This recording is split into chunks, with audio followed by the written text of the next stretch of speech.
Ang highly acclaimed Korean star na si Kim Soo-hyun ay kinilala bilang highest paid actor, matapos iulat na kumita siya ng 500 million Korean won, sa bawat episode ng 2020 romantic K-drama na It's Okay to Not Be Okay, pati na din sa 2021 thriller na One Ordinary Day. Habang nakatanggap naman si Kim Soo-hyun ng 5 billion Korean won o $3.7 million para sa kanyang mega hit drama noong 2024 na Queen of Tears, na may 16th episodes. Ito ay katumbas ng 312 million Korean won o $230,000 bawat episode. Malaking bahagi ang kanyang sahod sa 56 billion Korean won na production budget ng TV show, na mas mataas din kumpara sa karaniwan. Ngunit ang kanyang recent dating scandal sa late actress na si Kim Se-ron, at ang naging negatibong reaksyon ng publiko ay nakaapekto ng malaki sa kanyang career.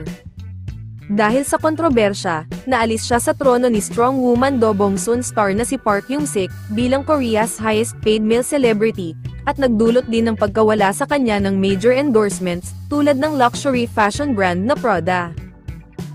Ayon sa mga ulat mula sa Korean media, nakatanggap si Park Yoon-sik ng 500 million Korean won per episode, para sa kanyang 2024 hit K-drama na Dr. Slump, na umabot sa 8 billion Korean won o $5.5 million para sa 16-episode series. Habang kumikita naman ang iba pang A-list actors tulad ni Hyun Bin ng $84,000 bawat episode, na sinundan ni Seo Ji-sub at Jo In-sung na may earnings na $67,000, Lee Min-ho na may $62,000 at Lee Seung-gi na may income na $59,000 per episode. Samantala, usap-usapan din ang kasalukuyang Disney Plus revenge thriller ni Park Yoon-sik na Buried Hearts, kung saan nakipagnegosasyon siya para sa mas malaking bayad, bagamat hindi pa alam ang eksaktong halaga. Ang susunod na proyekto ni Kim Soo-hyun, ang Disney Plus show na Knock Off, ay kasalukuyang nasa potential cancellation.